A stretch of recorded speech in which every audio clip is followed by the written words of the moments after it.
Hi, everyone. Welcome back to All Over the Place. Another somber, bittersweet day here in all around the world. It's been a rough week in celebrity land, and we failed to mention it the other day when we were memorializing Ozzy. But earlier in the week, we lost Malcolm Jamal Warner very tragically, a drowning accident with his family in Costa Rica, and just very quickly, we want to talk about that before we get to the man you see on the screen now. But I was a freshman the year that the Cosby Show dropped, and Malcolm Jamal Warner playing Theo Huxtable, of course.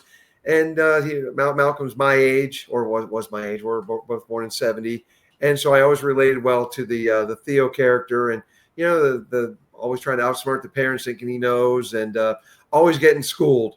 So that was I related very well with that character, and just freshman, and then moving forward, just following that line throughout the Cosby Show, and just I don't know much about what happened to him acting wise afterward, but every story you keep hearing about him through the years was just what an amazing guy he was, and a father, and a husband, and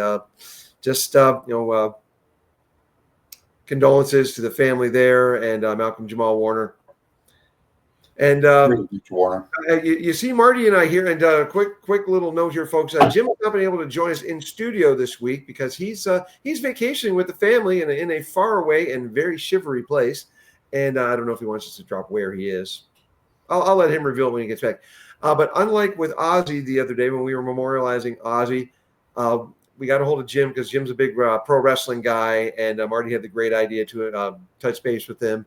And later on, after Marty and I get done memorializing the Hulkster, we're going to go over to Jim, and he has a few things to say about Hulk Hogan and then Malcolm Jamal Warner as well.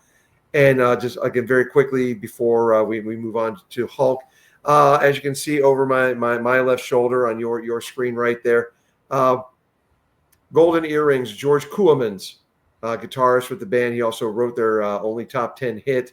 And that would not be Radar Love. Their only top 10 hit also happens to be my favorite song of all time, Twilight Zone. And George Koolemans, he has been suffering from ALS over the last few years. And he passed away a couple of days ago, and didn't want that to get lost in the shuffle. And Cheers. He wrote one of the top 100 iconic riffs, Twilight Zone. And what gets lost in, I used to play bass and guitar, but the first band I was in LA, we played Twilight Zone, and that bass line, doom doom boom boom boom ba doom ba da ba doom, and I loved playing that bass. He didn't write that; he was the guitarist, but the guitar solo in that song rips as well. And so it was always fun for my bandmate and friend John to see him tear into that solo. So again, George Koolemans. In the United States, a two-hit wonder, but they were rather ubiquitous for me on MTV in my formative years with that. So, The Devil Made Me Do It. What was the other big one? When the Lady Smiles, love that one as well. And these two albums over my left, and that's including the uncensored. That's the European version there of Moontan, containing Radar Love. So, two-hit wonder. YouTube's going to get us. Yeah, I may have to blur that out in post, Marty. I don't know. But the other big one this week that dropped just today, we lost Terry Bollea, known the world over as Hulk Hogan, the Hulkster, Hulkamania. And I'm going to turn it over to Marty in a second. But for me, I was not a big wrestling guy. I was peripheral with it. The first WrestleMania was 1985, correct, Marty? Was it 80? Yes. Yeah, sort of 85. And the first big WrestleMania, and Hulk Hogan and Mr. T were the big star attractions with that. And Marty, correct me if I'm wrong, they wrestled there up against Rowdy Roddy and Paul Orndorff. Did I remember that correctly? You got it. Mr. Wonderful. So, yeah, Mr. Wonderful. But for me, I really enjoyed the fact when to help promote that weekend, Mr. T and Hulk Hogan co-hosted Saturday Night Live. And that my freshman year of high school, here we go again, freshman year, that was the Billy Crystal, Martin Short, and Christopher Guest, and Harry Shearer year, and among others. And those two were just being themselves on the show. But when they sat down, and this is my favorite, Fernando's Hideaway, and just Billy Crystal improving like crazy. And Mr. T and Hulk Hogan were just doing their best to be, like stoic and just trying to be, menacing and bullying and intimidating. And Billy Crystal was just cracking them up. He's like, and the two little things right there, they keep going bouncy. And Hulk just loses it, and Mr. T's losing it. And that to me is my favorite memory of Hulk Hogan. And and I'll pass it over to Marty now because he's our resident in the square circle guy on the wrestling. And take it away, Marty. Yeah. So I'm not a giant wrestling fan, but in this time frame, I was watching a lot of it. I have a son who's 40 now. So we watch it together. It was just something that, we watched together. We went to a WrestleMania show or a wrestling show in LA. And so that was kind of why this is in my wheelhouse. And I still tune in from time to time. But I just, this guy, he started out, the first time we saw him was obviously in 82. Yeah, 82 in Rocky 3. That was kind of when the world saw him. How can I forget Thunderlips? Thank you, Marty. Thunderlips, the ultimate male fantasy. Oh, there you go. The ultimate meatball. Yeah. And it not only showcased how big Hogan was, but how small Stallone is. He was able to, that apparently he tossed that stunt double. That was real. He just tossed him. He was just that big and strong. He didn't need to throw a dummy or whatever. He just threw a person. Just but he was he wasn't the most technical athletic wrestler, but he just did a lot of basic stuff. But he was a specimen. He was a big guy, big muscular guy, which we know Vince McMahon loved. And boy, he had the charisma, there's really two things that make a pro wrestler as opposed to an amateur wrestler, and one is your look and your charisma, and the other is your talent for doing what they're doing, which is not easy. He he played other sports. He played Little League Baseball. He's a pitcher. I remember him telling a story that he's got a picture of him in a Little League picture, and everybody's there, and he's a head above everybody, and the hat is just kind of sitting on top of his big giant head. I've seen the picture; it's pretty funny. So he got his big. The first time we saw him was in '82, but the first real big thing was him and Mr. T teaming up to face Piper and Orndorff, and that was in '85. That was a WrestleMania. He had some highlights in his career, some pretty big ones. A pretty good feud with Andre. However, in '88, he had it was the highest rated wrestling program still, I think, ever. And network TV is gone now, so it won't be broken. Against Andre on something called Main Event, I think. Anyway, this here is the 1990 Royal Rumble, which he did win. This was a murderer's row of wrestlers from the 80s and 90s. Ted DiBiase, Coco Beware, Jake Roberts, Macho Man, Roddy Piper, Bret Hart. There's a bunch of others too. Dusty Rhodes, Andre the Giant. Snuka there? Huh? Was Snuka there? Snuka, yes. Jimmy Snuka was there. Hogan actually eliminated him. Axe and Smash were tag team. Demolition. Who else we got here? Just a huge Neidhart, Ultimate Warrior. Honky Tonk Man, Shawn Michaels, who went on to be a mega star. Rick Rude, Mr. Perfect. These guys. We don't have that deep of a roster now that people know all of these guys. Well, everything's spread out now too, and this was the main event. It was WWE. This was it. Not WWE was the thing. Yeah, there was other promotions, and WWE came. It was a territory when they all kept to their own territories and kept their own talent. And Vince McMahon Sr. was part of that. And then Junior came in and said, why would I do that? I'm just going to go get all the best guys and pay them more, and they'll leave their territory, and then I'll just do whatever I want. And when he did it, he made a lot of enemies, but he was right. He he went out and did his thing, didn't care. And Hogan was pretty much the way he did it. There was a lot of stars, but he was a cut above, and mainly because of his charisma. You can see the picture there in the background. He could work a crowd like no other. And he only had like 3 moves or whatever. That's kind of the joke about him, but he looked big and scary, and he could get that crowd in his hand, and just finger up. We would Hulk up, and he just knew what to do. He had the thing.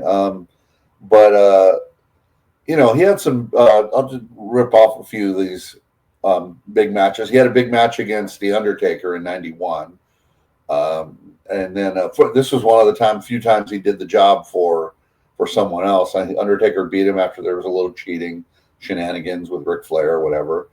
But and he had all these personas, like these sections of his career where it was another big push, and he had the mega powers with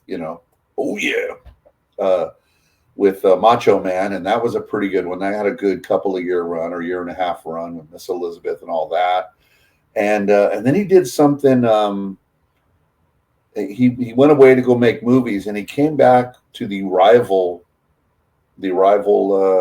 promotion, which was WCW, who were in battle, still the kid brother, but in battling to try and be the big dog. And one of the most creative, ingenious things ever, the NWO. It was just great. Him and Scott Hall and Kevin Nash, they just came in as these bad guys. They were like outsiders from another promotion, or they just came in and took over. And they obviously worked for WCW, but the gag was that they were, and man, just another whole series of rivalries and matches and whole storyline. And I mean, this was like in '96, I think. This is getting later in his career. I mean, and that's one thing that I'm not, as I wholeheartedly will admit to, not a wrestling guy, but I knew enough that Hulk through the years, the staying power. I mean, correct me if I'm wrong, but most wrestlers, their shelf life is not that long. So for him to go across multiple decades is kind of unique. Yeah, for sure. And there's a lot of guys that hang around a long time, but usually they have an arc. Yeah. They have their one run. Some of the guys get 2, but Hogan he had 3, 4, 5 peak runs, and then he kind of drop off a bit or leave, go make movies, and come back and do it again. And not a lot of guys are able to do that. It's hard. You got to get a push from the company, but the crowd has to react to you, or it's not going to work. But his kind of iconic moment was with Bubba the Love Sponge's wife. No, I'm kidding. Marty potentially taking us down some different territory. Remember, the man just passed away. We do not want to piss on anyone's grave right now, Marty. Well, I'm trying to be lighthearted because he was larger than life, and let's enjoy it. But he had the big match with Andre. It was billed as this big thing. Andre finally got sick of being in the shadow of Hogan, and I remember they gave Hogan a trophy for holding the title for 3 years, and then they gave Andre a trophy for being undefeated for 15 years, and it was a little bit smaller than Hogan's. And you see him looking at it, I'm like, oh, here comes the angle. Sure enough, they started a feud, and it culminated with them. But not culminated because they kept going, but there was a big match where it was like the body slam heard around the world, or Hogan slammed Andre, and Andre was hurting at that time. He could barely get around, but it was iconic. It was the passing of the torch, changing of the guard. Andre passed it off to Hogan. That's part of the industry kind of insider stuff. Yeah. If Andre didn't want to get pinned, I know it's all pre-scripted. I know they're not really fighting, but if Andre didn't want to be pinned, you weren't going to pin him. He was too big. He'd roll over. Well, you're not going to pin him, right? But he was passing the torch to Hogan. He couldn't do it anymore. And man, I tell you what, that's a huge thing. And especially to be endorsed by a guy like Andre, because he wouldn't, he was the boss back then. And if he didn't sign off on you, you were in trouble. He'd kick the crap out of you in the ring. And, he endorsed Hogan, and that was a big deal. They had a little thing together, a little storyline after that, but it was a big deal. And, the guy was iconic, man. He was, the biggest name wrestler there ever was. And there's a lot, there's a lot of guys that are going to go, oh, as a matter of fact, if you think he wasn't, you tell me who's bigger than Hogan. Because I know there's Flair and there's a lot of others, but I think he was the biggest. Maybe not the best, but man, he was the biggest. He could work a crowd. And I'll tell you what, man, that guy was. You would hear him, you'd see him do his stuff, and at home, it's cool, but you don't really get the feeling. But man, in that arena, he was working that crowd. They're going crazy. The camera's moving around, and people are losing their shit like it's the Beatles, And he was damn good. He was damn good. So, to me, his career was pretty much over. It wasn't like Ozzy where he could go do one more. He did. Just wrestling is a little different. You have to be able to move around. Like Ozzy, he did have the reality show with his family, the Hogan family. Did, yes, which was pretty interesting. And like I mentioned, the Bubba the Love Sponge's wife thing, that was out of left field. Like, wow, that's pretty weird. But all in all, the guy had a crazy career and crazy long being at the top. That's hard to do, staying at the top that long. There's not many guys that have done it over the decades and been at the top. The Undertaker did it. There's a few other guys that did it where they stayed relevant for decades, but really just relevant. He was more than relevant. He was at the top for a long, long time. Not to mention the 100 crappy movies he did, but some were, besides Rocky III, he did like No Holds Bar, Suburban Commando, Gremlins 2, what else? The one with the tutu, what was that one called? I don't want to remember. Mr. Nanny. There you go, Mr. Nanny. And this dude even did a goddamn Muppets show. He did a Muppets movie, Muppets from Space. He did that. So, corny. Yeah, he was corny. He was a very corny guy. And his shtick was cartoonish, but man, it sure worked. It sure worked. And, he really helped push wrestling to be as big as it is now, because it wasn't. It was before the WWE, which I said before, Hogan helped push it to where it is. It was just your local station carried some local wrestling, and that's all it was. And it was, wasn't a very big thing. It was just another show. And, Hogan really pushed it forward to be a worldwide thing, really, a national, at least gigantic in the U.S. Japan and the like had theirs, but just, not too shabby. And looking at him, you tell me, Eric, what do you think his background is as far as, his nationality, his race? Where are his ancestors from? Blonde and blue eyes. I'm going to guess he's from northern Italy. Well, you got that. You're 25% correct. Italian, Panamanian, Scottish, and French. I always wondered what the hell he was, and now I know. I did a little research. That's what he is. We're all mud. Well, there's the Italian part. Yeah, and there was one other thing. He had a thing with the Ultimate Warrior, who was a big up and coming guy that Vince McMahon really loved. Very muscular, and he had a shtick where he was high energy, and Hogan dropped the belt to him, and he did for him what Andre had done for him years back. Yeah, he kind of passed the torch on. It's one of those things where a lot of these guys, they refuse to lose to, like, no, I'm not. And Hogan was very, very notorious for that. Like, no. The last minute he'd change it. No, I'm not doing the job. No, I'm not going to lose. So they'd have to change the whole thing. And these guys had giant egos, and it happens. And sorry, I didn't have a Hogan shirt. This is the closest thing I had. They tag teamed for a while, and then they hated each other, and it was great. Storylines. It's all about storylines. Yeah, he's an iconic dude in the world of wrestling. Maybe the iconic dude. No, maybe he was. Him and Andre the Giant, two biggest names in wrestling ever. Everybody else is behind him by a little or a lot, for sure. And so it's another sort of icon of his industry at the end. And Terry, this one's for you. All right. Great career. Thank you for giving us mainstream wrestling. Eric and Marty signing off now. Rest in peace, Hulk Hogan. Thoughts and prayers across. Also, Chuck Mangione passed away right before we went to recording this, and yeah, it's been a rough week here in Celebrityville, folks. But thanks for all the memories. And right now, we're going to pass it over to Mr. Jim Culver from the undisclosed location. See if you can figure out where he is. Take it away, brother. Hey guys, Jim here. Just wanted to say a few things about Hulk Hogan, RIP. So I a little bit younger than Eric and Marty, so I didn't really get into wrestling until I was a little bit older.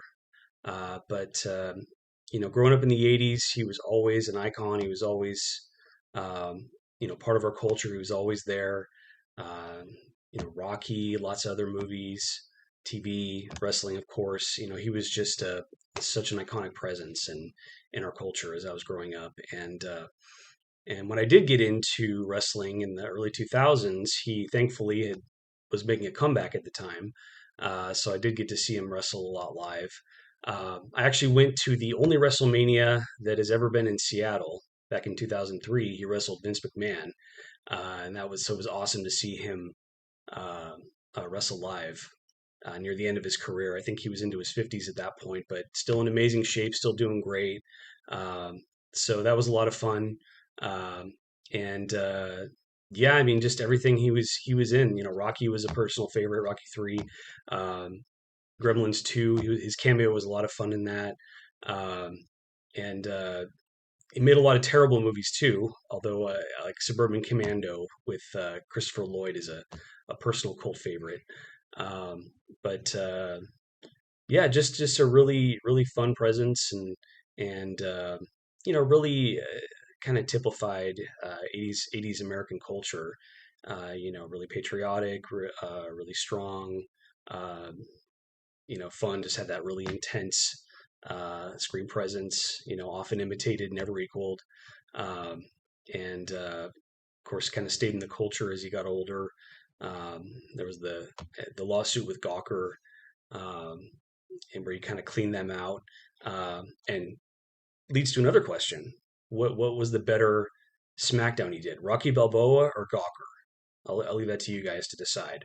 But yeah, that was an interesting court case where he took them to court. Um, Interesting fact about that. So he actually didn't pay for that. Um, a software billionaire named Peter Thiel paid for it, who also had been embarrassed by Gawker on their website, and he actually was a billionaire, and he actually bankrolled that. And Just an interesting bit of trivia, kind of gives you an idea of how the legal system works. But Peter Thiel was asked, "Why did you bankroll Hulk Hogan's lawsuit? I mean, he's a millionaire; he's got the money." And Peter Thiel said, "Well, the way litigation works in this country, you really have to have about $10 million to be able to sue a big company like that because they just drag it out in court until you run out of money." So Hulk Hogan, literally, as much as he had, he could not have afforded to sue Gawker by himself. That's how crazy the legal system is right now, how stacked the deck is. Um, but yeah, that was a fascinating case. Obviously, he stayed in the spotlight in a lot of different ways, um, and he did get baptized before he passed away, and so that was great to see. Um, but Yeah, always a huge fan of his. He was a real larger than life presence. Loved him, um, and will definitely be missed. 71 is far too young. Uh, R.I.P. Hulkster, and Godspeed. Also, R.I.P. Malcolm Jamal Warner. I always liked him on Cosby Show, and some of the roles he did after that. He would kind of pop up on movies and TV a lot, and he was always a really kind of welcome and warm presence. Um, and Yeah, also a really good actor. So Losing a lot of legends these days, but anyway, RIP to both of them, and that's it. Thanks.